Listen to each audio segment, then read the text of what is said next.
여러분 환영하고 축복합니다. 우리 함께 하나님 앞에서 정말 한 가족됨을 누리며 나갔으면 좋겠습니다.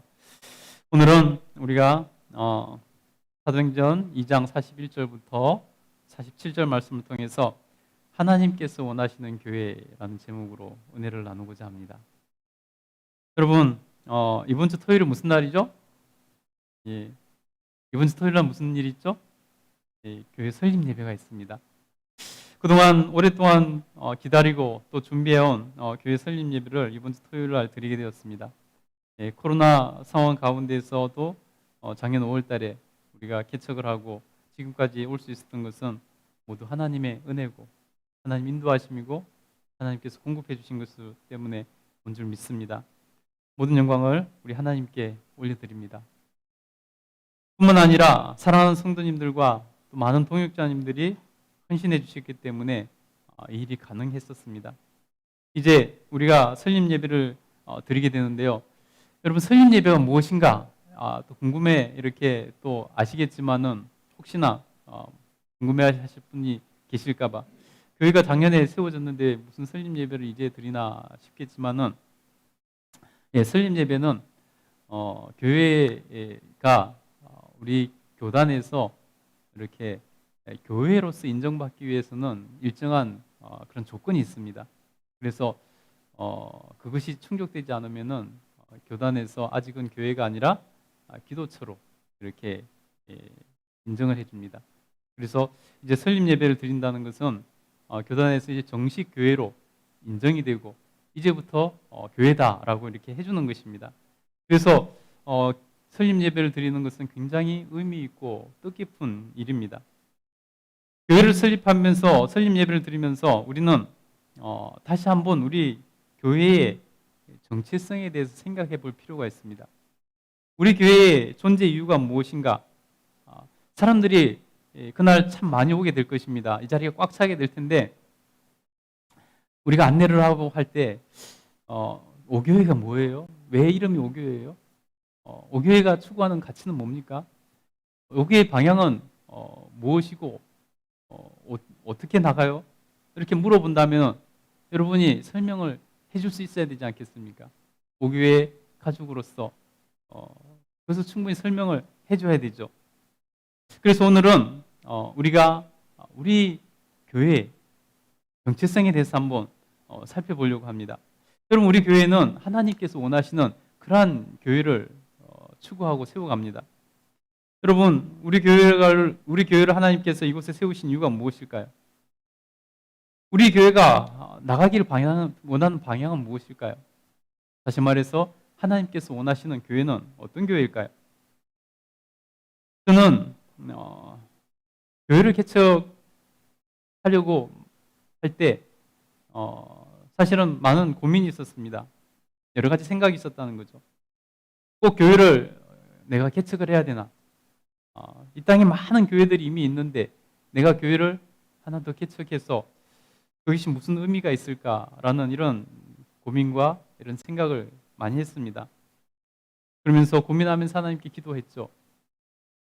하나님께서 주신 답은 뭐냐면 바로 이 교회 개척은 그냥 교회 하나를 더 세우는 문제가 아니라 하나님께서 주신 사명의 문제라고 말씀하셨습니다. 사명의 문제, 우리 교회에 주실 사명이 있다는 것입니다.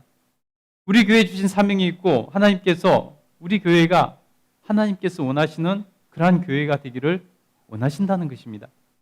왜냐하면 현대 교회가 하나님께서 원하시는 모습에서 사실 많은 부분에 어긋나 있기 때문입니다. 우리 지금 교회는 종교개혁 이후로 개혁교회입니다. 그럼에도 불구하고 많은 부분에서 다시 세월이 지나면서 어긋나 있다는 것입니다.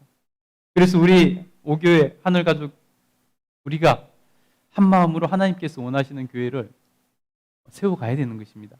그것이 우리에게 주신 하나님의 뜻입니다. 우리 오교회의 출발점은 그래서 이 두 가지 고민에서 시작되었습니다. 첫 번째는요.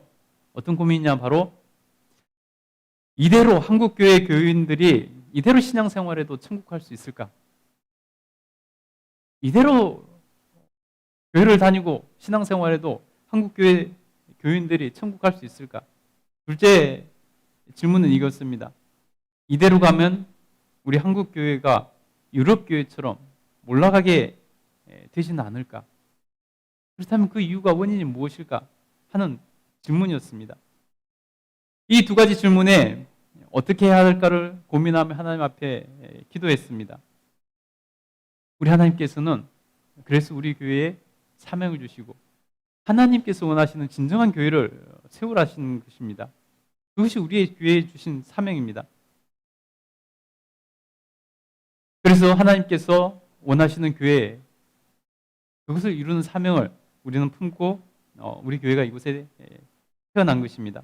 다시 말해서 하나님께서 우리 교회에 주신 5세대 교회의 사명을 가지고 하나님께서 이곳에서 교회를 세우셨다는 것입니다. 저는 역사적으로 교회를 이렇게 세대별로 구분해 보면 다음과 같이 이렇게 구분을 합니다. 1세대 교회는, 역사적으로 1세대 교회는 구약시대의 교회입니다.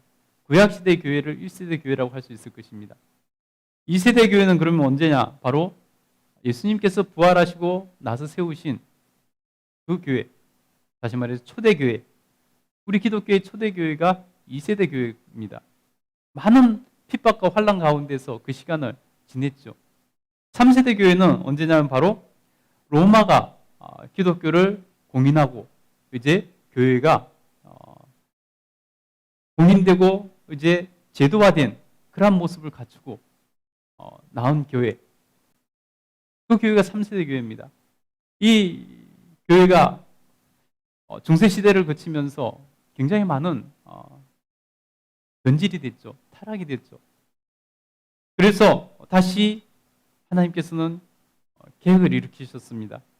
그래서 종교개혁을 일으키셔서 개혁교회, 지금 우리가 다니는 이 개혁교회를 하나님께서 세우셔서 오직 성경으로 돌아가자. 오직 말씀으로 돌아가자. 우리는 말씀대로 믿자. 그래서 개혁교회, 종교개혁 이후의 개혁교회죠. 그래서 우리는 지금 종교개혁 교회 시대를 살아가고 있습니다. 그 4세대 교회를 지금 우리는 살아온 거죠. 종교개혁자들은 말했습니다. 개혁교회는 늘 개혁되어야 된다. 항상 개혁되어야 된다. 항상 개혁하려고 애를 써야 된다라고 말을 했습니다. 그러나 여러분, 인간의 한계는 어쩔 수 없는 것 같습니다. 오랜 시간이 지나고 오면은 개혁이 그만큼 힘들어지는 것이고 또 시간이 오래되면은 개혁했던 그 사람도, 개혁했던 그 단체도, 개혁했던 심지어 교회도 개혁이 대상이 되는 것을 볼 수 있습니다.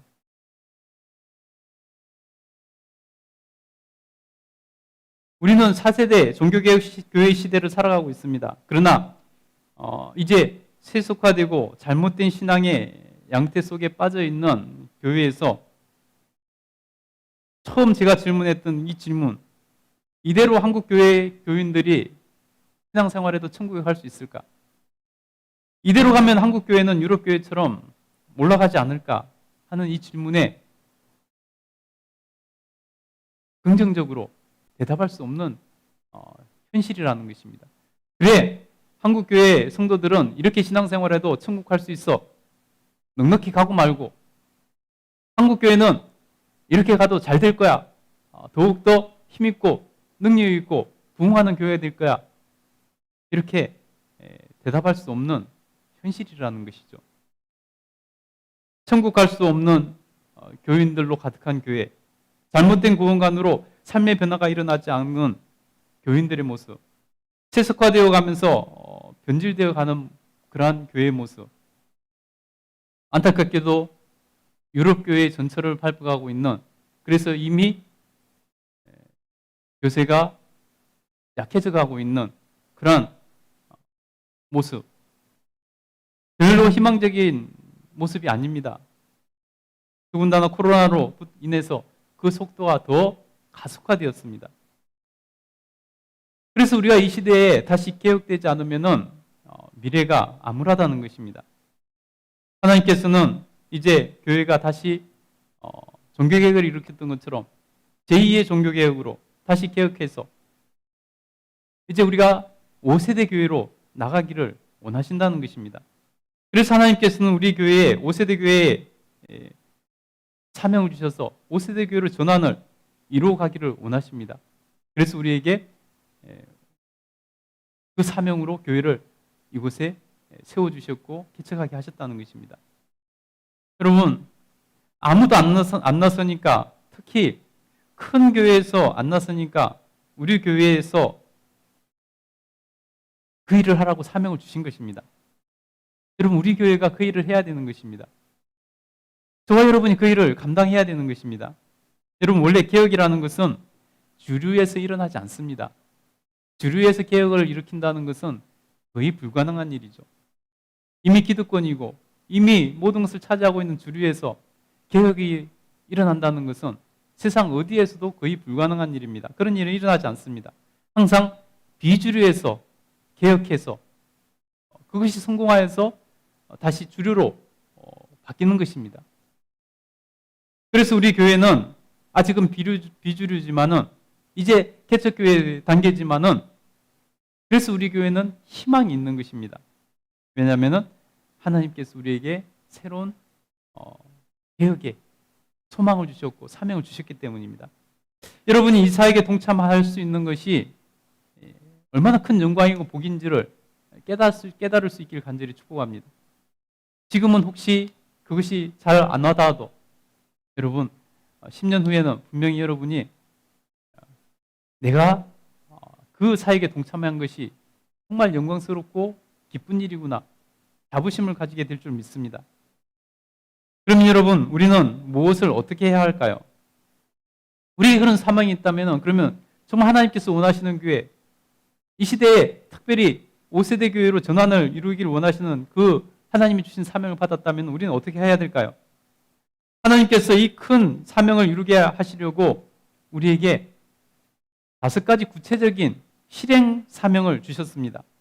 그래서 우리 5교회는 5사명이 있습니다. 5교회 5사명이 있습니다. 우리에게 주신 이 5세대 교회 사명을 이루게 하기 위해서 실행적인 사명, 실행적인 5가지 사명을 우리에게 주셨습니다. 여러분 잘 알고 있겠지만은 우리가 오늘 다시 한번 되뇌이고 점검해 보길 원합니다. 우리가 나아갈 방향을 우리가 알고 있을 때 누가 우리에게 물어봐도 그것을 말할 수 있어야 되지 않겠습니까? 그래야지 우리가 그 방향으로 나갈 수 있지 않겠습니까? 그 실행 사명 5가지를 하나하나 간단하게 좀 살펴보도록 하겠습니다. 첫 번째는요, 바로 바른 구원관을 통한 삶의 변화와 천국 입국입니다. 여러분 주보에 보시면 있죠? 한번 주보 참고하시기 바랍니다.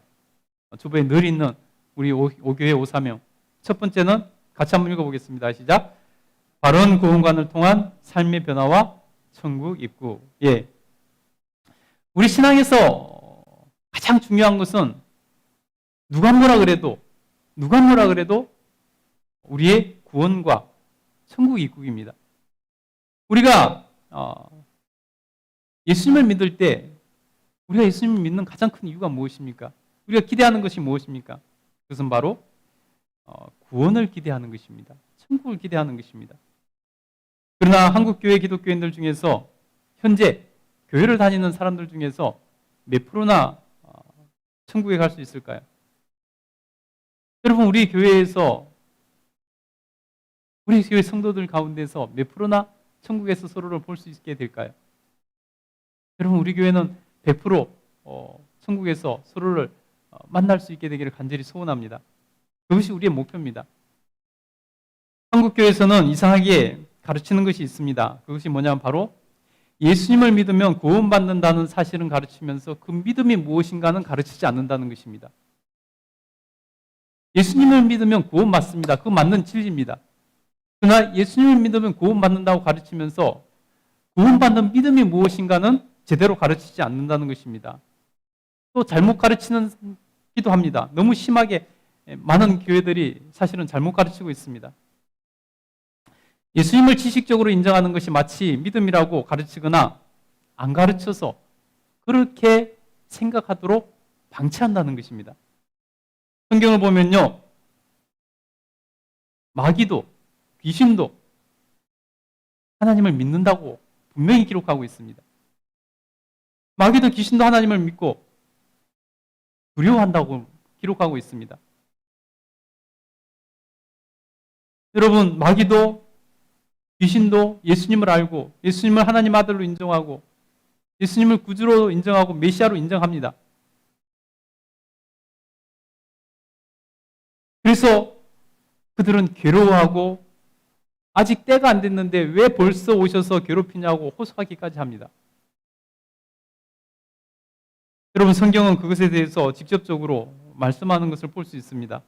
야고보서 2장 17절부터 20절 우리 같이 한번 읽어보도록 하겠습니다. 읽겠습니다. 시작. 이와 같이 행함이 없는 믿음은 그 자체가 죽은 것이라. 어떤 사람은 말하기를 너는 믿음이 있고 나는 행함이 있으니 행함이 없는 내 믿음을 내게 보이라. 나는 행함으로 내 믿음을 내게 보이리라. 내가 하나님은 한 분이신 줄을 믿느냐? 잘하는도다. 귀신들도 믿고 뜨느니라. 아, 허탄한 사람들아, 행함이 없는 믿음이 헛것인 줄을 알고자 하느냐? 그럼 보세요.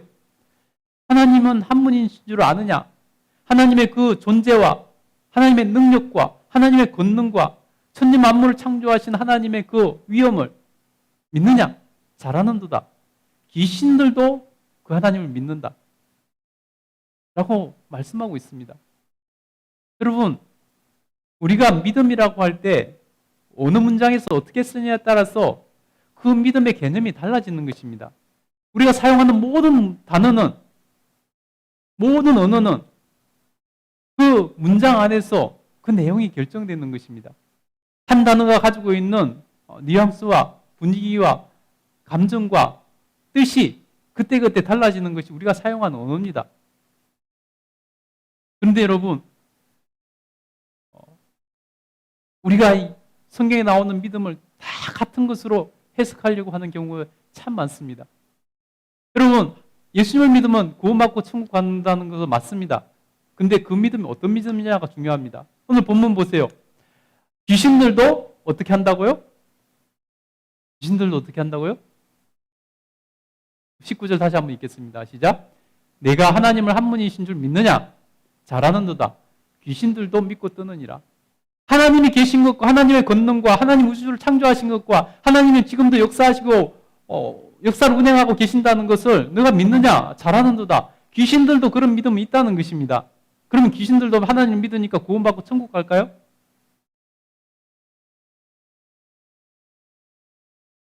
여러분, 우리가 믿음에 대해서 제대로 알아야 된다는 것입니다. 그래서 여러분, 오늘 분명히 성경은 말하지 않습니까? 귀신들도 하나님을 믿는다. 사실 여러분, 이 땅에 존재하는 그 가운데서 하나님을 가장 잘 알고 하나님이 어떤 분이신지, 하나님은 어떤 능력을 가지고 계신지, 하나님은 얼마만큼 힘을 가지고 계신 분이신지, 하나님 권능이 얼마나 크신지, 하나님께서 어떤 분이신지 가장 잘 아는 존재가 이 땅에서 누구냐면 사실은 마귀입니다. 귀신입니다. 마귀와 귀신들이라는 것입니다. 왜냐고요? 마귀와 귀신들은요, 원래는 하나님을 직접 섬기던 천사장과 천사들이었습니다. 성경은 분명히 기록하고 있습니다. 마귀와 귀신들은요, 하나님을 섬기던 천사장과 천사들이었습니다. 그런데 그들이 하나님을 배신하고 하나님께 범죄하고 하나님께 반기를 들었다가 하나님께 저주를 받아 쫓겨났습니다. 그러니 여러분, 하나님에 대해서 누구보다 잘 아는 자들이 하나님의 존재에 대해서, 하나님의 능력에 대해서, 하나님의 권능에 대해서, 하나님의 전지전능함에 대해서 누구보다 잘 아는 존재가 마귀요 귀신들이라는 것입니다. 그러니 하나님의 존재를 믿지 않겠습니까? 하나님의 능력을 믿지 않겠습니까? 하나님의 권능을 어찌 믿지 않을 수 있겠습니까? 어찌 하나님께서 역사를 운행하시는 것을 그들이 믿지 않을 수 있겠습니까? 누구보다도 잘 알고 믿습니다. 하나님의 존재에 대해서, 하나님의 그 권능에 대해서, 하나님께서 예수님을 이 땅에 보내주셔서 십자가에 죽게 하시고 우리를 구원하시기 위해서 그런 일을 행하신 것, 누구보다도 마귀와 귀신들이 잘합니다. 그런데 그들은 하나님을 믿지만, 예수님을 믿지만 구원받지 못합니다. 왜 믿는데 구원받지 못합니까? 다른 믿음이기 때문입니다. 구원받을 수 있는 믿음은 다른 것이라는 것입니다. 그것을 우리가 알아야 된다는 것입니다. 마귀와 귀신들은 하나님을 알고 예수님도 알지만은, 그리고 믿지만은,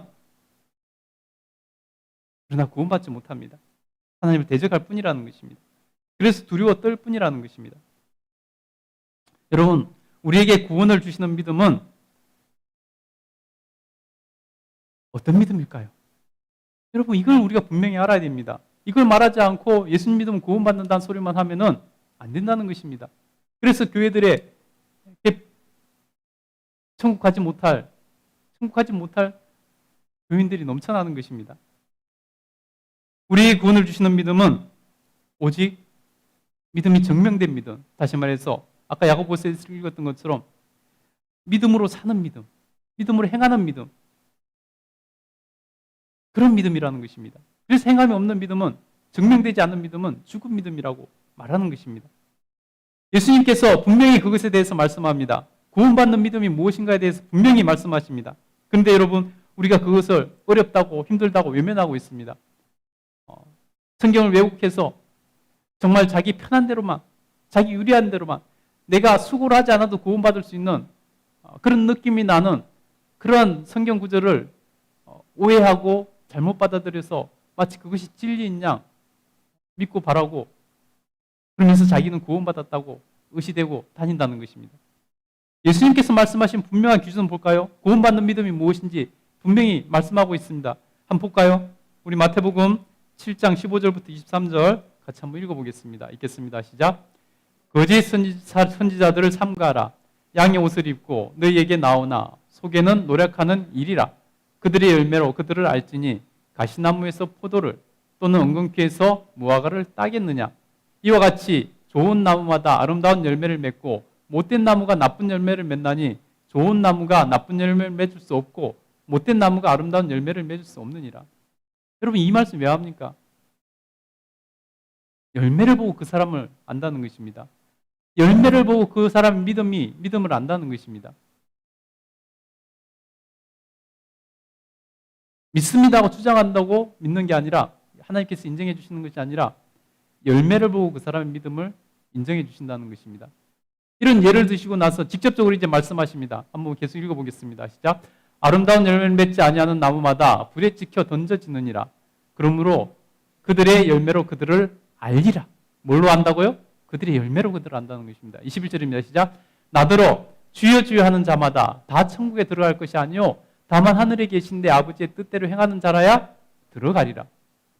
그날에 많은 사람이 나더러 이르되 주여 주여 우리가 주의 이름으로 선지자 노릇하며 주의 이름으로 귀신을 쫓아내며 주의 이름으로 많은 권능을 행하지 아니하였나이까 하리니 그때에 내가 그들에게 밝히 말하되 내가 너희를 도무지 알지 못하니 불법을 행하는 자들아 내게서 떠나가라 하리라. 여러분 보세요. 뭐라고 말합니까? 나더러 주여 주여 하는 자마다, 예수님 믿습니다 믿습니다 하는 자마다 천국에 들어가는 것이 아니라는 것입니다. 지금 이 말씀 누가 한 말씀이라고요? 누가 한 말씀이라고요? 예수님 하신 말씀입니다. 나더러 주여 주여 하는 자마다, 믿습니다 믿습니다 하는 자마다 천국 들어가는 것이 아니라 다만 하늘에 계신 내 아버지의 뜻대로 행하는 자라에 들어가리라. 누가 들어간다고요? 하나님의 뜻대로 행하는 자, 믿음대로 사는 사람, 믿음대로 행하는 자만 들어간다는 것입니다. 근데 여러분 이 믿음을 가르치지 않아요. 그냥 주여 주여 하면 들어간다고, 믿습니다 믿습니다 하고 주일에 와서 예배만 드리면 천국 간다고 가르치고 있어요. 예수님께서 직접 말씀하신 기준인데도 무시하고 있다는 거죠. 왜? 어려우니까요. 이렇게 사는 게 어려우니까요. 성경에 보면 특별한 상황 가운데 특별한 사람들을 위해서 격려하기 위해서 쓰는 그런 말들, 단편적인 그런 말들을 끄집어내가지고 그게 전부인 양 하면서 믿습니다 하면 넌 구원받아. 그러니까 주일날 와서 예배만 잘 드리면 돼. 그런 사람들이 구원을 위해서 애쓸 필요가 뭐가 있겠습니까? 그런 사람들이 나는 믿습니다 했으니까 구원받았어. 구원의 확신이 있어. 그러면서 마치 구원받은 사람 양 의시되고 다닌다는 것입니다. 그런 사람들은 누구도 천국에 들어갈 수 없습니다. 여러분, 나는 그런 사람 아닌가? 한번 생각해 보시기 바랍니다. 예수님께서 분명히 기준을 말씀하셨는데 예수님의 말씀을 해석한 그것으로 예수님의 말씀을 무시해서는 되겠습니까, 여러분? 그래서 예수님께서 아예 예를 드십니다. 뭐라고요?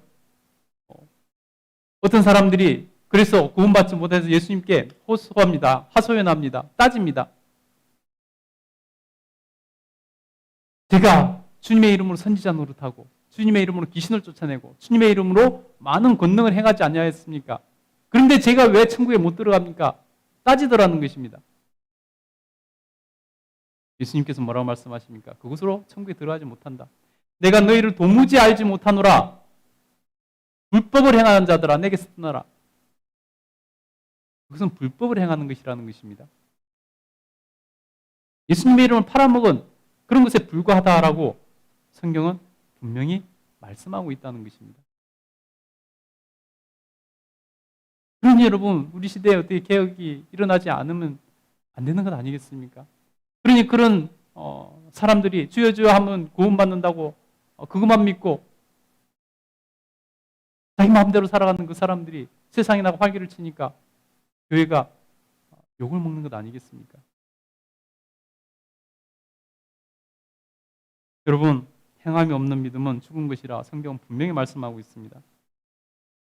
예수님께서 구원의 기준을 분명히 말씀하고 계신다는 것을 여러분이 꼭 기억해야 되는 것입니다.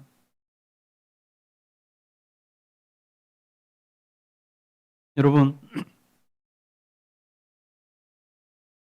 그래서 이 잘못된 구원관 때문에 한국교회는 지금 엉망진창이 되어버렸습니다. 무너져 내리고 있다는 것입니다. 그래서 한국교회를 바로잡기 위해서는 이 구원관부터 올바로 세야 되는 것입니다. 가르쳐야 되는 것입니다.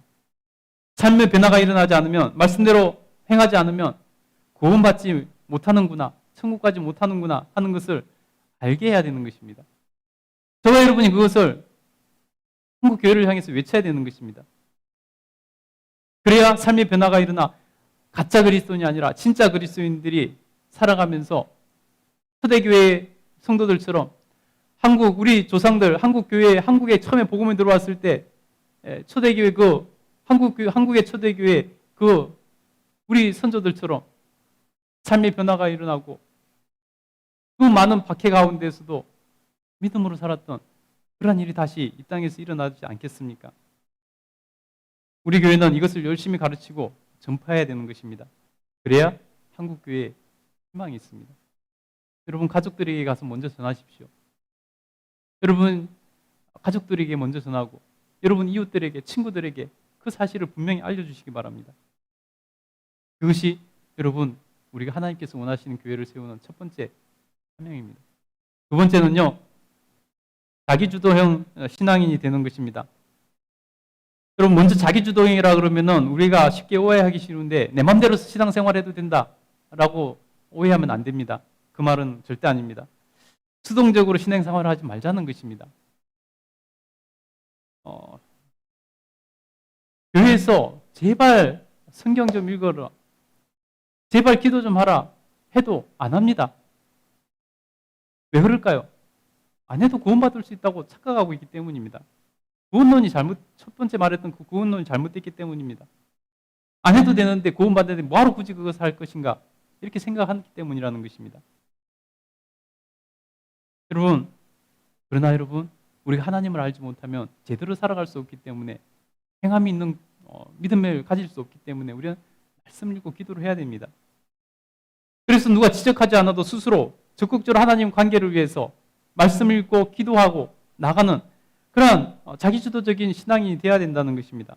어떤 사람은 자기 아내 치마 붙잡고 천국 가겠다고 말하는 사람도 있습니다. 여러분, 불행하고도 그런 일은 절대 일어날 수가 없습니다. 여러분, 누구도 여러분의 구원을, 나의 구원을 누구도 대신해 주지 못합니다. 책임져 주지 못한다는 것입니다. 나의 구원을 누구도 책임져 주지 못해요. 남편도, 아내도, 부모도, 자식도 나의 구원을 책임져 주지 못합니다. 다만 도와줄 수 있고, 다만 함께 걸어갈 수 있고, 다만 그 길을 안내해 줄 수 있지만은 가족도, 교회도, 누구도 나의 구원을 책임져 주지는 못합니다. 내 스스로 책임지는 것입니다. 그렇기 때문에 우리는 나의 구원을 완성하기 위해서 자기주도적인 신앙인들이 돼야 되는 것입니다. 누가 뭐라고 하지 않아도 내 구원의 완성을 위해서 적극적으로 말씀을 읽고 기도하고, 행함이 없는 믿음 죽은 믿음이라 그랬으니, 구원받을 수 없다 그랬으니 행함으로, 말씀 행함으로 살아가려고 애를 쓰고 분투를 해야 되는 것입니다. 여러분, 세상에 공짜로 얻어지는 게 어디 있습니까? 여러분, 자기주도적인 신앙인들 되시기를 간절히 축복합니다. 그래서 여러분 구원의 완성을 성취할 수 있기를 간절히 축복합니다. 세 번째 실행적인 사명이 뭐냐면은 바로 신안 정수 시스템을 온전히 갖추어서 모든 가정에서 부모가 자녀에게 신앙을 잘 전수해 줘야 되는 사명이 우리에게 있다는 것입니다. 지금 한국교회의 가장 큰 문제가 무엇이냐면 바로 신앙이 전수가 일어나지 않는다는 것입니다. 부모 세대에서 지금 신앙이 단절된다는 것입니다. 여러분, 그 원인의 출발점은 뭐냐면 바로 잘못된 구원관 때문에 부모들이 자녀들이 보기에도 가짜 그리스도인, 자녀들이 보기에도 가짜 그리스도인들이 그리스도인 행세를 하니까, 아, 그리스도인들은 저렇게 사는 거구나. 우리 부모 보니까 저렇게 살려면 뭐하러 교회를 가? 뭐하러 예수님을 믿어? 이런 생각이 드는 것입니다. 그러니 자녀들이, 부모들이 아무리 교회 가자 그래도 안 가는 것입니다. 부모가 가짜 그리스도인인데 자녀들이 어떻게 진짜 그리스도인이 될 수 있겠습니까? 그 모습을 보면서 어떻게 예수님을 믿겠다고 교회를 올 수 있겠습니까? 그래서 지금 시대의 가장 큰 문제가 뭐냐면 바로 신앙의 대가 끊어지고 있다는 것입니다. 신앙 전수가 이루어지지 않고 있다는 것입니다. 부모 스스로도 자신이 없는 거죠. 자녀에게 신앙을 전수해 줄 자신이 없는 거죠. 내가 말씀대로 살지 않으니 자신이 없는 거죠. 그러니까 교회 일주일에 한 번, 교회 학교도 자녀들 데려놓고 그것이 답니다.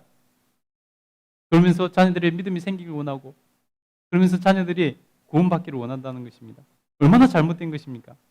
여러분, 우리 신앙의 중심은 교회지만 신앙 생활의 중심은 가정인 것을 잊지 마시기 바랍니다. 여러분, 삶으로 여러분 자녀들에게 신앙을 전수하고 가르쳐야 되는 것입니다. 그것이 가장 큰, 가장 위대한 일이라는 것을 여러분 기억하시기 바랍니다. 내가 사회적으로 대단히 성공하지 못했더라도 여러분 자녀들을 정말 잘 믿음의 사람으로 양육하면 이 세상에서 가장 위대한 일을 한 것입니다. 그거보다 더 위대한 일이 어디 있고 그거보다 더 가치 있는 일이 어디 있습니까? 여러분이 만약에 회사에서 회장이 된다고, 사장이 된다고 해봅시다. 그것이 물론 세상적으로 보면 큰 일을 해낸 것 같이 보이죠. 그러나 그 자녀를 제대로 하지 못해서, 회사 키우느라고 자녀를 제대로 돌보지 못해서 자녀가 망나니가 됐다고 생각해 보세요. 그것이 무슨 의미가 있고 그 사람이 무슨 행복이 있겠습니까? 그 회사가 영원토록 가며 그 사람이 늙어서도 그 자리에 있을 것입니까? 결국은 사람들은 다 아무것도 없는 모습으로 돌아오게 되어 있습니다. 가장 중요한 것은 여러분, 우리가 자녀들을 믿음으로 잘 양육하는 것입니다. 신앙을 잘 전수시키는 것입니다. 이것이 우리에게 주어진 가장 큰 위대한 사명인 것을 기억하시기 바랍니다. 그래서 성경은 분명히 우리에게 그것을 말씀합니다. 신명기 6장 6절부터 9절까지 한번 읽어보겠습니다. 시작. 오늘 내가 내게 명하는 이 말씀을 너는 마음에 새기고 내 자녀에게 부지런히 가르치며 집에 앉았을 때든지 길을 갈 때든지 누워있을 때든지 일어날 때든지 이 말씀을 강론하며. 언제 하라고요? 언제 그렇게 자녀들에게 신앙 전수하라고요? 앉아있든지 길을 가든지 누워있든지 일어나있든지. 이 말은 무슨 말이에요? 항상 언제나 그렇게 하라는 거죠.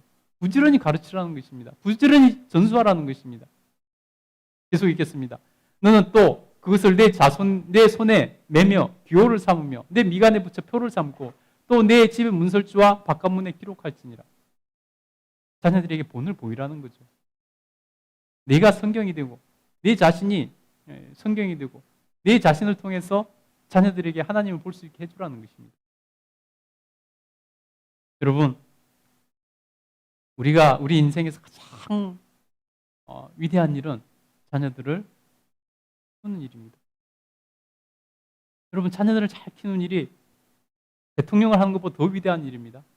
자녀들을 잘 키우는 일이요. 여러분, 큰 회사를 이루어 회장을 하는 것보다 더 위대한 일입니다. 우리는 자녀들에게 신앙을 잘 전수해야 될 책임과 의무가 있습니다. 여러분, 그 사명을 우리 시대에 잘 감당할 수 있길 간절히 소원합니다. 네 번째 사명은요, 명문 가문을 세우는 사명입니다. 여러분, 우리는 신앙을 전수하는 데 만족해서는 안 됩니다. 명문 가문을 세우는 데까지 나가야 됩니다. 우리가 6.25로 모든 것이 폐허가 됐을 때, 먹고 사느라 바쁠 때는 그것을 생각할 겨를이 없었지만은 이제 우리가 여러분 살만하게 되지 않았습니까? 선진국이 되지 않았습니까? 이제 우리는 여러분 가정의 목표를 세울 때 우리 가정은 명문 가문을 세우겠다는 목표를 세워야 되는 것입니다. 그렇게 되면요, 여러분 우리의 삶의 태도가 달라집니다. 가정에서 가정의 분위기가 달라지는 것입니다. 가정의 목표가 분명해지면, 명문 가문으로 분명해지면요, 가정이 달라지는 것입니다. 우선순위가 분명해지고요, 삶의 기준도 바뀌게 되는 것입니다. 그러면 가정이 달라지고 인생도 달라지고 자녀들의 삶이 달라지는 것입니다. 여러분 꼭 명문 가문 세워나가기를 간절히 축복합니다. 명문 가문의 목표를 세우십시오. 그래야 그렇게 할 수 있습니다. 다섯 번째 사명은요, 바로 천국이 경험되는 교회를 세우는 것입니다. 천국이 경험되는 교회를 세우는 것입니다. 그래서 스스로 찾아오는 교회를 만드는 것입니다. 지금 교회는 세상에서 매력이 없어져 버렸습니다. 왜냐고요? 첫 번째, 구원론이 잘못됐기 때문에 행함이 없는 믿음으로 구원받았다고 의시되며 돌아다니는 가짜 그리스도인들 때문에, 구원받지 못할 교인들 때문에 그렇다는 것입니다. 그래서 교회를 천국이 경험되는 공동체로, 찾아가고 싶은 공동체로 생각하지 않는다는 것입니다. 여러분, 맛집은 산속에 있어도, 심지어 저 섬에 있어도 찾아가려고 합니다. 찾아갈 수만 있으면 찾아가서 먹으려고 합니다. 교회도 맛집처럼 스스로 찾아오는 것이 돼야 되는 것입니다. 좋은 소문이 나야 되는 것입니다. 사도행전 오늘 우리 본문을 보면 우리가 어떻게 하면 그렇게 될 수 있는가를 보여주고 있습니다. 우리 교회가 어떻게 하면 찾아오는 천국이 경험되는 교회가 될 수 있을까? 예수님이 세우신 그 초대교회에서 그 모습을 보여줬습니다. 우리 오늘 본문 말씀 한번 읽어보겠습니다. 43절부터 47절까지 한번 읽겠습니다. 시작. 사람마다 두려워하는데 사도들로 말미암아 기사와 표적이 많이 나타나니 믿는 사람이 다 함께 있어 모든 물건을 서로 통용하고 또 재산과 소유를 팔아 각 사람의 필요를 따라 나눠주며 날마다 마음을 같이하여 성전에 모이기를 힘쓰고 집에서 떡을 떼며 기쁨과 순전한 마음으로 음식을 먹고 하나님을 찬미하며 또 온 백성에게 칭송을 받으니 주께서 구원받은 사람을 날마다 더하게 하시더라. 네. 여러분, 천국의 모습 아닙니까?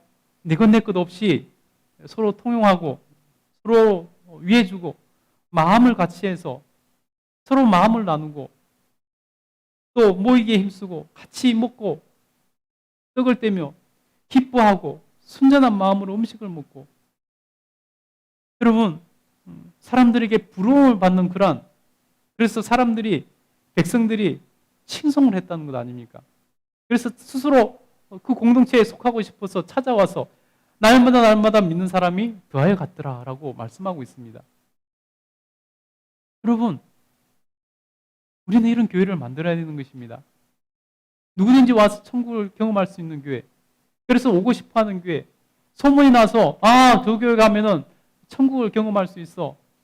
서로 통용하고 서로 정말 마음으로 위하고 서로 음식을 나누고 서로 하나 되는 그런 모습, 천국을 맛볼 수 있는 곳이래. 그러면 여러분 앞다투어 서로 찾아오지 않겠습니까? 그럼 우리 교회가 그런 교회가 되어야 되는 것입니다. 가짜 크리스찬들 다 변화되어서 진짜 크리스찬으로 바뀌고 정말로 천국이 경험되는 그러한 교회를 만들어야 되는 것입니다. 그럴 때 천국교회에 희망이 있는 것입니다. 여러분, 그럴 때 이것이 진정으로 개혁 아니겠습니까? 이것이 진정으로 제2의 종교개혁 아니겠습니까? 여러분, 도전하시기 바랍니다. 여러분, 우리 모두는 다 행복을 추구하며 살아가는 존재들 아닙니까? 내가 마음을 좀 열면은 우리 교회가 그런 공동체가 될 수 있습니다. 서로에게 담을 쌓고 마음을 열지 않으니 여러분, 그런 공동체가 되지 못하는 것입니다. 여러분, 우리 교회가 그런 사명을 가지고 오는데 저는 정말로 안타깝고 답답할 때가 참 많습니다. 우리 교회가 개척하고 이제 1년 반이 돼 가는데 아직도 서로에게 마음의 담이 남아 있습니다. 마음의 담을 풀지 않고 마음을 열지 않는 부분이 참 많이 있습니다. 그것을 볼 때마다 너무나 안타깝습니다. 내가 마음을 열어서 우리 교회가 천국을 맛볼 수 있는 곳이 된다면 누가 좋은 것입니까? 누가 행복한 것입니까? 바로 나 자신이 좋은 것이고 나 자신이 행복해지는 것입니다. 여러분, 어디에 천국 같은 공동체가 있다고 소문이 자자하면 여러분 그곳에 가고 싶은 마음이 안 들겠습니까? 그런 마음이 들 것입니다. 여러분, 우리가 마음만 열면은 우리 교회가 그런 공동체가 될 수 있다는 것입니다. 서로에게 답만 쌓지 않으면은 서로 보고 싶고 서로 안부가 궁금하고 주일에 서로 만나고 싶어서 주일이 기다려지고 함께 식사로 나누고 싶고 생각만 해도 기쁜 그런 공동체가 된다는 것입니다. 여러분, 우리가 잘났으면 서로에게 얼마나 잘났고 못났으면 얼마나 못났겠습니까? 서로에게 허물이 많으면 얼마나 많고 적으면 얼마나 적겠습니까? 여러분, 마음을 열고 서로를 용납하고 받아들이면 되는 것입니다. 그러면 천국이 되는 것입니다. 천국을 맛볼 수 있게 되는 것입니다. 초대교회와 같이 되는 것입니다. 그러면 누가 제일 행복할까요? 우리 모두가 행복할 뿐만 아니라 그럼 내가 행복한 것입니다. 나 자신이 행복해지는 것입니다. 2022년도에 하나님께서 우리로 천국이 경험되는 교회를 세우게 하시기 위해서 서로 사랑하라는 표를 주셨습니다. 근데 여러분, 이제 이 2달 정도밖에 남지 않았는데 아직 부족한 부분들이 너무나 많은 것 같습니다. 앞으로 그러나 희망이 있습니다. 우리 설립 예배를 기준으로 해가지고 앞으로 여러분 우리가 함께 천국이 경험되는 교회를 만들어 갑시다. 그러면 여러분 우리는 행복한 사람들이 되는 것입니다. 여러분 다시 한번 간절히 소원하고 부탁드립니다. 우리 함께 마음을 열고 천국이 경험되는 교회를 만들어 갑시다. 아멘. 아멘. 예, 그런 교회를 꼭 만들어 갑시다. 그러면 여러분 다른 사람이 행복한 것이 아니라 내가 행복해지는 것입니다. 이번 주 토요일 날 여러분 설립 예배를 기준으로 진짜 교회가 시작되는 것입니다. 우리 진짜 교회를, 진짜 행복한 교회를, 진짜 5세대 교회를, 진짜 이 시대에 필요한 개혁된 교회를 우리 함께 만들어 갑시다. 이 자리에 있는 것이 기쁨이고 영광인 것을 알게 될 날이 오게 될 것입니다. 기도하겠습니다.